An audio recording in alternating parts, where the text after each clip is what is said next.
आज मेरी बातों को सुनने के लिए यहाँ आए हैं। इसके लिए मैं आपकी बहुत बहुत आभारी हूँ, आपको धन्यवाद देती हूँ और आपका भी इस सभा में स्वागत करती हूँ। देखिए, मेरी बहनें यहाँ बैठी हैं। आज सुबह उठकर आपने सबके लिए खाना बनाया होगा, घर का काम किया होगा, तभी आप यहाँ आ पाए। और जब यहाँ से आप वापस जाएंगी तो भी आप काम करेंगी। जिसका जॉब है वहाँ आप कल सुबह जाएंगी जॉब पे। जो खेती में मदद करती हैं वो खेती में मदद करने जाएंगी। तो आप सबका जो जीवन है बहुत मेहनत का जीवन है और संघर्ष का जीवन है। इसी तरह से मेरे भाई जो यहाँ हैं, आप भी जहाँ जहाँ आप काम करते हैं, चाहे आप किसान हैं, खेती में करते हैं, चाहे आप जवान हैं, चाहे आपका जॉब है, जो भी आप करते हैं, आप मेहनत और ईमानदारी के साथ करते हैं। अब जब आप इस तरह से मेहनत और ईमानदारी का जीवन जीते हैं तो आप सिर्फ अपने परिवार के लिए ये काम नहीं कर रहे हैं। आपको लगता है शायद कि मैं अपने बच्चों के लिए, अपने परिवार के लिए ये काम कर रही हूँ या कर रहा हूँ, लेकिन इससे भी बड़ा आप एक काम कर रहे हैं।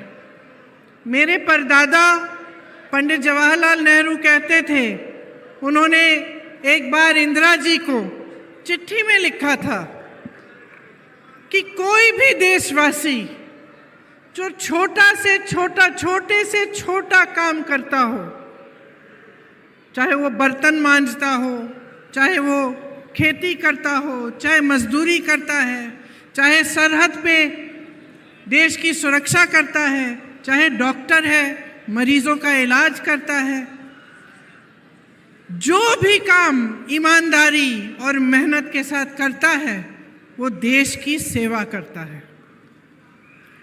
तो एक तरह से जब आप सुबह उठ के अपने जीवन के संघर्षों का सामना करते हैं और मेहनत की कमाई घर लाते हैं, तो आप भी देश सेवा का काम करते हैं। और ये जो देश सेवा है और ईमानदारी है, इसका हमारी राजनीति में बहुत बड़ा महत्व रहा है। महत्व ये रहा है कि हमारा पूरा जो स्वतंत्रता का संग्राम था, जिससे हमें आज़ादी मिली, महात्मा गांधी, जवाहरलाल नेहरू, सरदार पटेल जैसे महापुरुषों ने हमारी आज़ादी की लड़ाई लड़ी, तो उन्होंने भी ये सेवा, ईमानदारी, जिसको वो कहते थे सत्य और सच्चाई की लड़ाई लड़ी। तो हमारी राजनीति, जो इस देश की राजनीति है, उसका आधार ही, उसकी नींव इन्हीं सिद्धांतों पे डली। इसका मतलब है कि शायद और देशों से भी ज़्यादा हमारे देश में पब्लिक ने हमेशा ये आशा रखी है कि हमारे नेता साधारण जीवन जिएंगे, कि हमारे नेता हमें लूटेंगे नहीं, हमारे नेता सत्ता में आएंगे तो ईमानदारी से हमारे लिए काम करेंगे। अगर हमारी कोई समस्या हो तो हम अपने नेता के पास जा सकते हैं, अपनी समस्या समझा सकते हैं और वो नेता हमारी समस्या को सुलझाने का पूरा प्रयास करेगा। यही हमारी परंपरा रही है। और हमारे देश में बड़े से बड़े नेता, चाहे प्रधानमंत्री रहे, चाहे महात्मा गांधी जैसे महात्मा रहे, हमेशा पब्लिक के बीच चले, हमेशा आपके सामने उन्होंने सर झुकाया, हमेशा आपके प्रति उनके मन में श्रद्धा रही।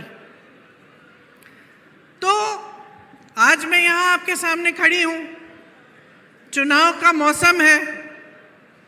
मौसम इसलिए मैं कह रही हूँ क्योंकि नेता बरसते हैं आपके ऊपर इस समय बारिश की तरह।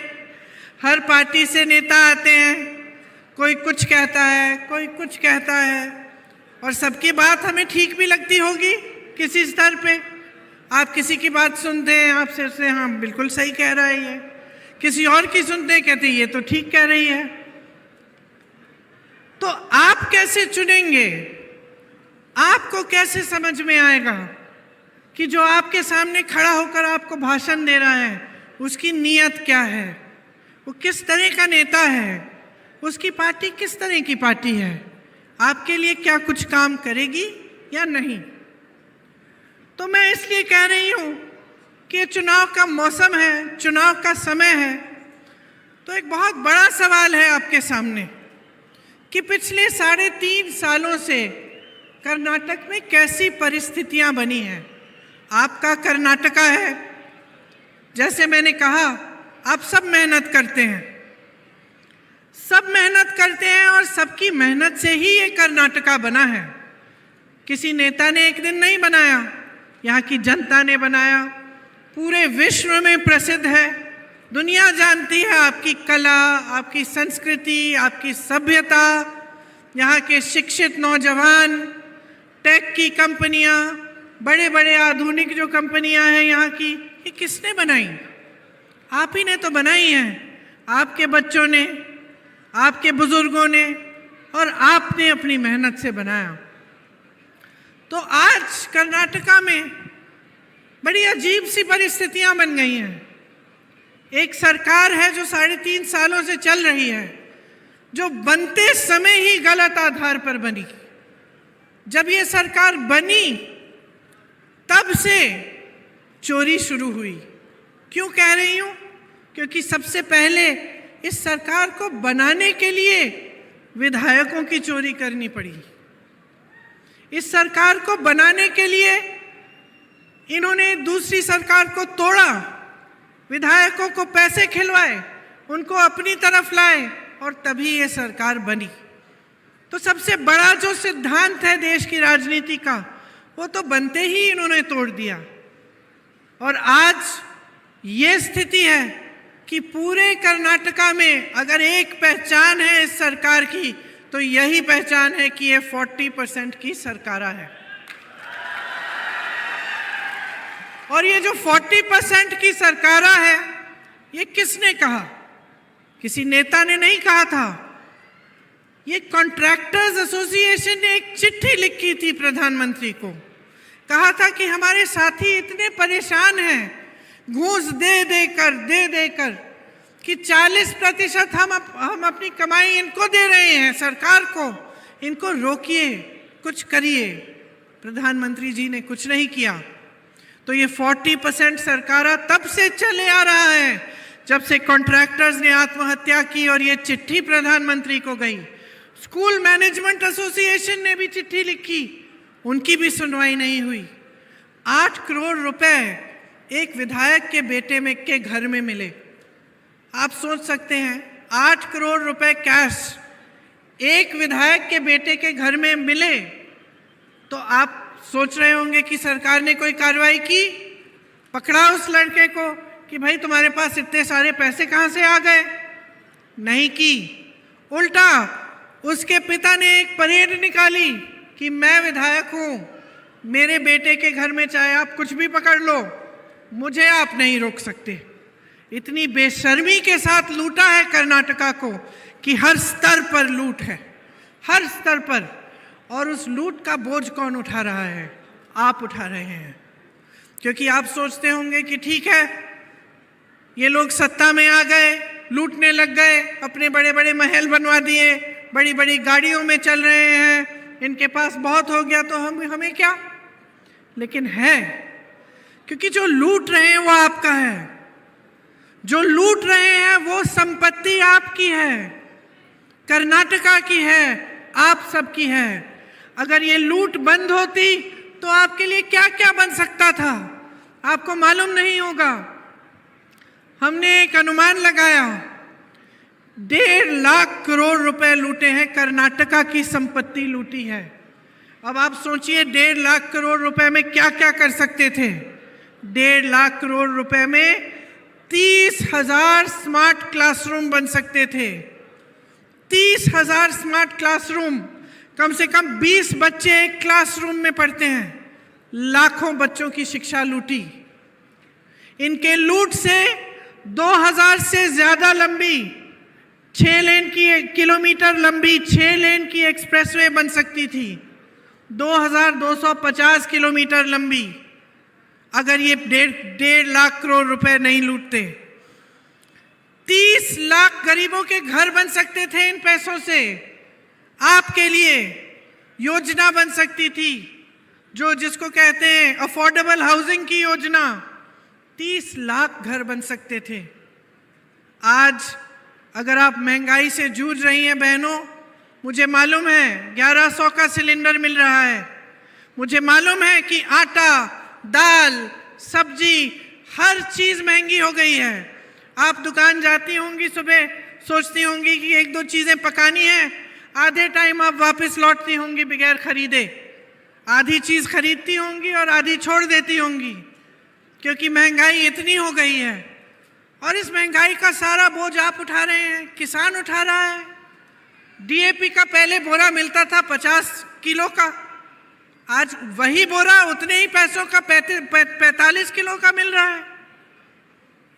आपको अपनी फसल का दाम नहीं मिलता, ना गन्ने के किसान को मिलता है, ना धान के लिए मिलता है। आपका फर्टिलाइजर, उस पर भी जीएसटी, ट्रैक्टर पे जीएसटी, हर चीज पे जीएसटी। तो कैसे गुजारा होगा आपका अगर ये लूट बंद नहीं होगी? जब तक ये लूट बंद नहीं होगी तब तक आपका गुजारा हो नहीं पाएगा। आपकी मुश्किलें बढ़ती ही चली जाएंगी। और क्या होता है, आप सोचिए, अगर नेता का ध्यान लूटने में और लालच में हो जाता है और उसी में पड़ा रहता है तो वो काम करना बंद करता है। और इसके साथ साथ एक और चीज़ है जो आजकल हमारी राजनीति में, हमारे देश में है, कि अब नेता जान गया है कि भैया कुछ काम करो ना करो, चुनाव के समय पब्लिक के सामने चले जाना, धर्म की बात उठा देना, जाति की बात उठा देना, पब्लिक के जज्बात उठ जाएंगे, आपसे जुड़ जाएंगे, चलो भैया नैया पार, एक और चुनाव निकाल देंगे। ये हुआ है कि नहीं हुआ है? जब आपके सामने नेता आते हैं तो आजकल ताज्जुब की बात तो ये है कि आपको ये नहीं बताते कि 3.5 सालों से हमारी सरकार रही है, हमने आपके लिए इतने पाठशाला बनाए, हमने इतने संस्थान खोले हैं, हमने इतनी सड़कें बनाई हैं, हमने अस्पताल खोले हैं, हम आपकी शिक्षा के लिए हमने क्या किया, आपके बच्चों को रोजगार कितने दिए, ये नहीं बताते। कहीं कहीं और की बातें करते रहते हैं। और इनको मालूम है कि जैसे ही धर्म की बात कर ली, जाति की बात कर ली, कोई ऐसी बात उठा ली जिससे आपका दिल जुड़ा है, तो इनको काम करने की कोई ज़रूरत ही नहीं थी। तो आपने इनकी आदत भी बुरी बना दी है। ये सोचते हैं कि आप एक बार चुनाव जिता देते हो तो कोई काम करने की ज़रूरत ही नहीं है। कहिए, नहीं रोकिए मत, सुनिए। हेलो, आप इधर आ जाओ, इधर आ जाओ।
माफ करिए,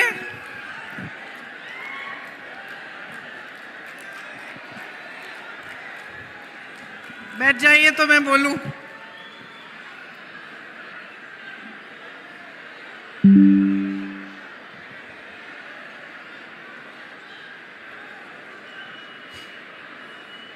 आपने वही बात बताई मुझे जिसकी चर्चा मैं कर रही थी। आपने वही बात बताई, धन्यवाद। आपने मुझे बताया कि महीनों से धरना कर रहे हैं, महीनों से इनकी कुछ मांगे हैं, धरना कर रहे हैं, और एक भी मंत्री, एक भी पदाधिकारी नहीं आया इनके पास इनसे पूछने के लिए कि किस लिए आप धरना कर रहे हैं। तो इन्होंने यही बात साबित की है जो मैं कह रही हूं।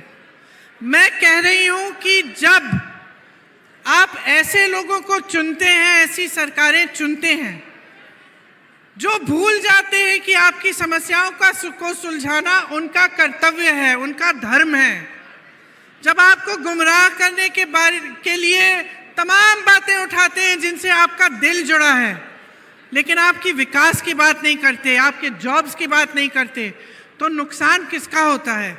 उनका तो नहीं हो रहा है, वो तो अपने महल बना ही रहे हैं, लूट रहे हैं आपको। तो नुकसान किसका हो रहा है? बताइए, किसका हो रहा है? आपका नुकसान हो रहा है, आपका नुकसान हो रहा है। आप होने भी दे रहे हैं और आप जाग नहीं रहे हैं। अब आप सोचिए कि जो ये लूट है, इससे सिर्फ महंगाई नहीं बढ़ रही है, सिर्फ ये चीज़ें नहीं हो रही हैं। आपका जो बेंगलुरु शहर है, जो दुनिया में प्रसिद्ध है, उसको देखिए, बड़ी बड़ी कंपनियां छोड़ के जा रही हैं, कह रही हैं कि यहाँ पे हमें काम करना ही मुश्किल हो गया है। बनाई है, छोड़ के जाएंगी तो रोजगार कैसे बनेंगे? जब ये सिर्फ लूट में आप इधर आ जाओगे, इधर तो रोजगार बनाने का काम कौन करेगा? आपने किसान की सहायता का काम कौन करेगा? मेरी बहनों के जीवन को सरल बनाने के लिए, इनकी सहायता करने के लिए काम कौन करेगा? तो आपको जागना पड़ेगा, आपको बहुत सख्ती से अपना निर्णय लेना पड़ेगा।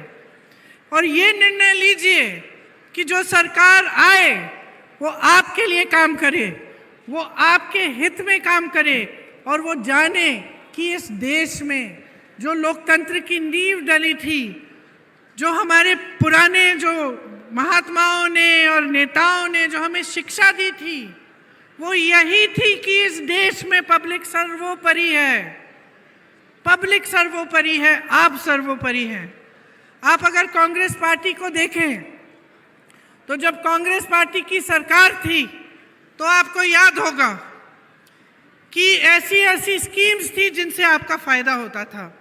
अन्न भाग्य था, क्षीर भाग्य, पशु भाग्य, कृषि भाग्य, आरोग्य भाग्य आपके स्वास्थ्य के लिए, कृषि भाग्य किसानों के लिए, पशु भाग्य जानवरों के लिए, विद्याश्री शिक्षा की स्कीम थी, इंदिरा कैंटीन होते थे, तमाम ऐसे काम किए गए जिससे आपका फायदा होता था। जैसे नंदिनी है कर्नाटका की, आप लोगों ने बनाई कांग्रेस के समय। अब आप देखिए कि कांग्रेस के समय क्या था और बीजेपी के समय क्या है। कांग्रेस के समय इतना दूध इकट्ठा होता था नंदिनी से कि फ्री में क्षीर भाग्य बना था, फ्री में स्कूल के बच्चों को दूध मिलता था। और कांग्रेस पार्टी ने क्षीरधारी स्कीम निकाली थी जिससे किसानों को दूध इकट्ठा करने के लिए 5 रुपए प्रति लीटर दिया जा रहा था। तो उस समय नंदिनी खूब आगे बढ़ी, मजबूत बनी। आज बीजेपी क्या कह रही है? कह रही है दूध तो इकट्ठा नहीं होता, दूध कम इकट्ठा हो रहा है। पहले 99 लाख लीटर होता था, अब 70 लाख लीटर है। ये नंदिनी चल नहीं रही है, हम गुजरात से अमूल को ले आएंगे और नंदिनी को अमूल में जोड़ देंगे। ये क्या है? लूट है। ये कर्नाटका की संपत्ति की लूट है। कह रहे हैं इसको खत्म कर दो। झूठी, जिसको कहते हैं स्कैरसिटी, झूठी कमी कि दूध कम मिल रहा है इससे। अरे अगर 3.5 साल पहले दूध मिल रहा था तो अब कैसे बंद हो गया? लेकिन ये एक पूरी साजिश है कि नंदिनी जैसी चीज जिसको कर्नाटका के लोगों ने अपनी मेहनत से बनाया, उसको भी छीनने की, उसको हड़पने की साजिश है। तो ये होता है जब एक सरकार आपके हित में काम नहीं करती। अब कांग्रेस कह रही है कि कुछ गारंटी देना चाहते हैं हम। अब मैं खड़ी होकर आपको कोई भी गारंटी दे सकती हूँ और मैं कह सकती हूँ ये करेंगे वो करेंगे। आपको कैसे मालूम कि हम इस गारंटी को पूरा करेंगे कि नहीं? कैसे मालूम? नहीं, आपको जागरूक बनना पड़ेगा। आप जाके देखिए राजस्थान में जो वादे कांग्रेस ने किए थे क्या पूरे किए हैं कि नहीं। जैसे पुरानी पेंशन का स्कीम था, जितने भी कर्मचारी थे बहुत दुखी थे, कह रहे थे कि ये जो नया पेंशन का स्कीम लाई है ये सरकार, इसमें हमारे पैसे हमें पता नहीं किस में डाल रहे हैं, कल को उसको कुछ हो गया तो हमारी ज़िंदगी की मेहनत ख़त्म हो जाएगी पूरे जीवन की। तो उनकी समस्या थी, तो उन्होंने कहा कि हमें पुरानी पेंशन स्कीम चाहिए। तो राजस्थान, छत्तीसगढ़ में हमने वादा किया था कि ठीक है, पुरानी पेंशन स्कीम हम अपने प्रदेश में लागू करेंगे, और लागू हुई। हमने वादा किया था कि किसानों का कर्ज माफ होगा।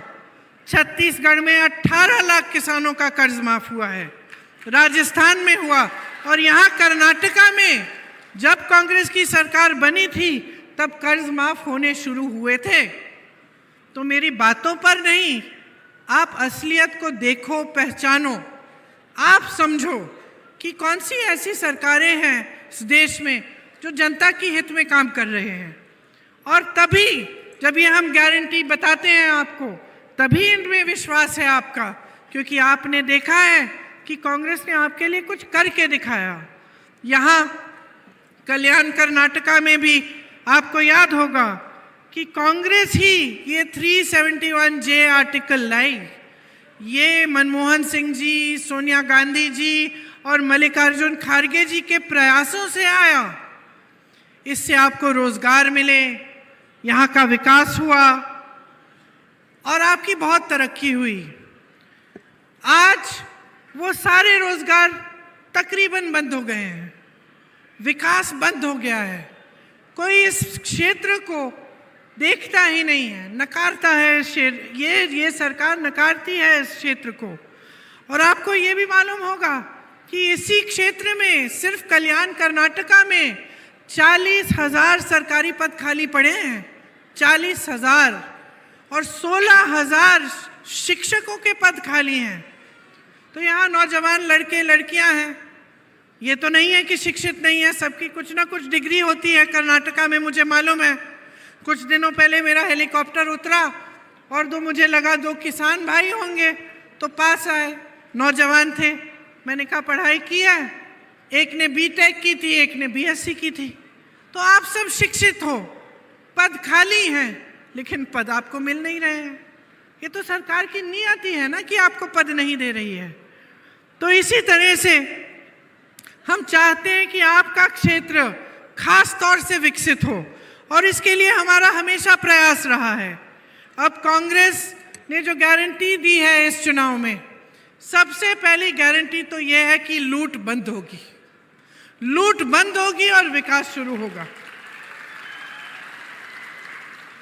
और 100% विकास कराना चाहते हैं हम। जो 2.5 लाख सरकारी पद खाली पड़े हैं, जो इस सरकार ने नहीं भरे, उनको हम भरेंगे, और हो सके तो एक ही साल में हम सारे पद भरने की कोशिश करेंगे।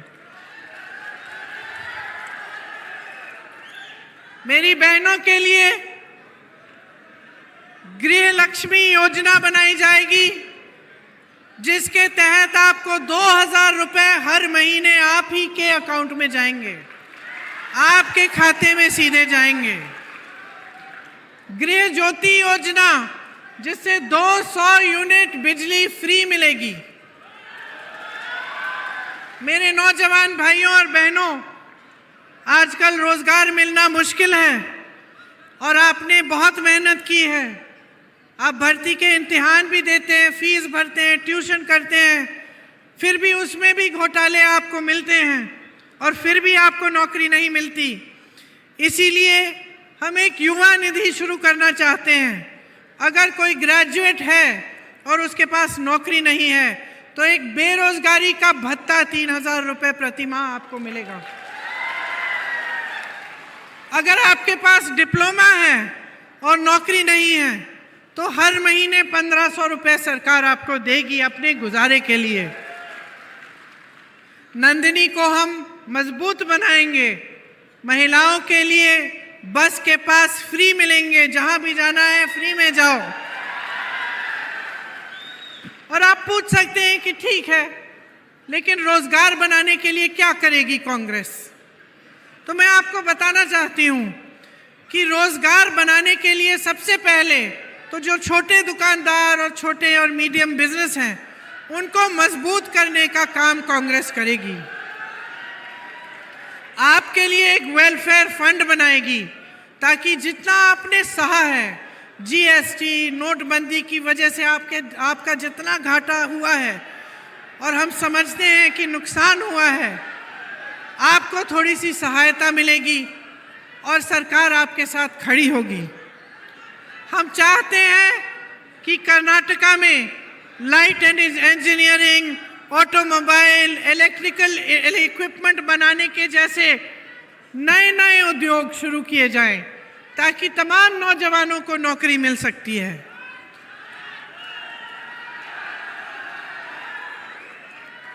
क्या हो गया, दिख नहीं रही हूं?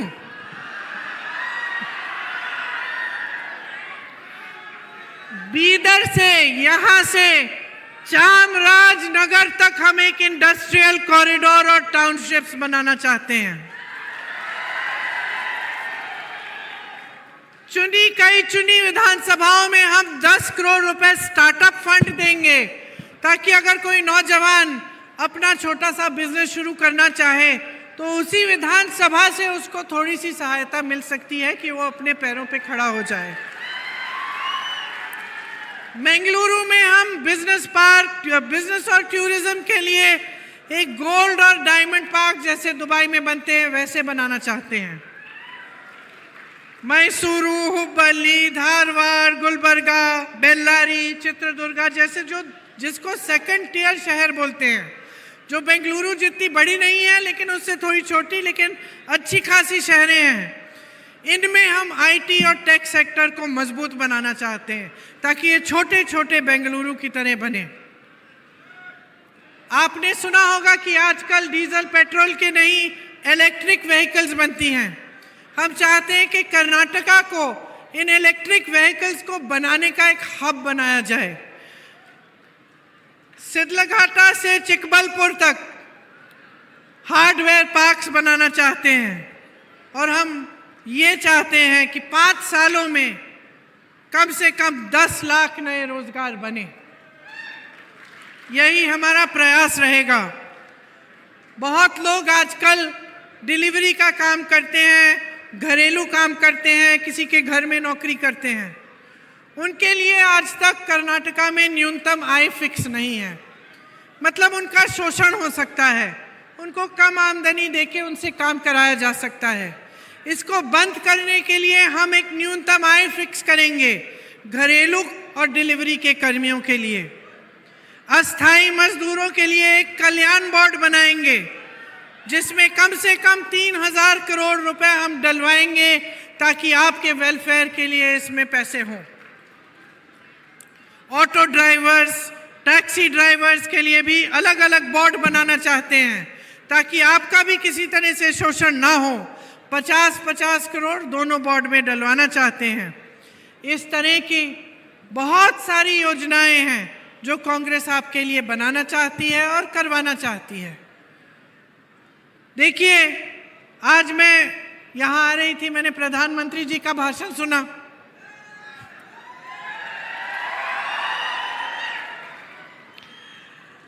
प्रधानमंत्री जी मैंने सोचा देखती हूँ क्या कह रहे हैं। क्या कहा?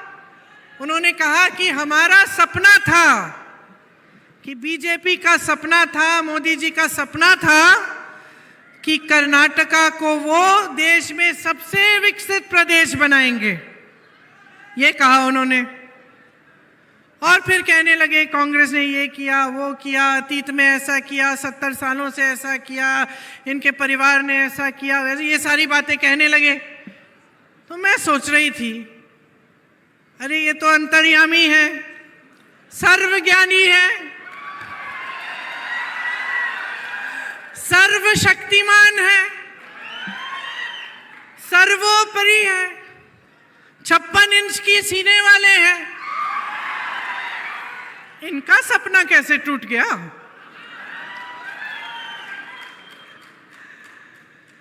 इन्हीं की सरकार ने तो तोड़ा है, इन्हीं की सरकार लूट रही है, सुबह से शाम तक लूट रही है, हर जगह लूट रही है। तो ये क्या कर रहे थे? आंख बंद करके सपना देख रहे थे क्या? इन्होंने रोका क्यों नहीं?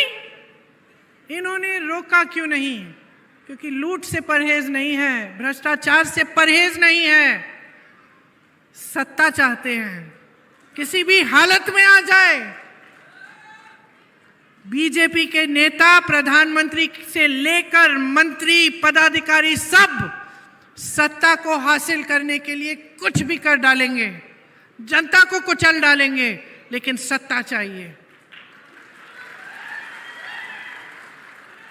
आज इनको सबक सिखाने का मौका है, समय आ गया है बहनों और भाइयों, बहुत हो गया है, बहुत इधर उधर की बातें हो गई हैं। तुम नौजवान हो, हाथ हिला रहे थे मुझे, तुम ये हरी टी शर्ट वाले, तुम नौजवान हो, तुम्हारे भविष्य का क्या होगा अगर तुम आज खड़े नहीं होगे? अगर तुम आज नहीं मांगोगे कि जो तुम्हारे प्रदेश में सरकार आए, बगैर तुम्हें लूटे, ईमानदारी से तुम्हारे प्रति समर्पित होकर तुम्हें जॉब दिलवाए, तुम्हारा विकास कराए, तुम्हारी किसान माता पिता को मदद करे, तुम्हारी माँ को मदद करे, तुम्हारी बहनों को मदद करे, तो कौन मांगेगा और कब मांगेगा?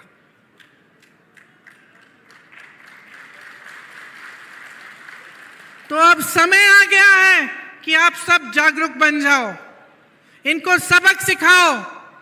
एक लहर है कर्नाटका में, बदलाव की लहर है।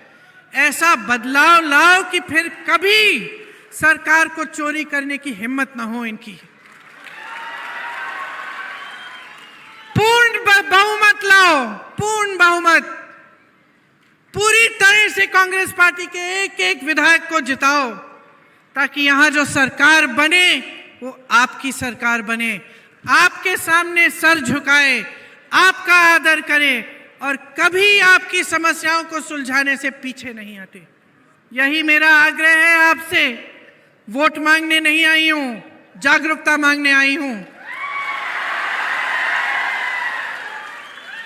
जाग जाओ, हमारे 4 उम्मीदवार हैं, यहां आइए।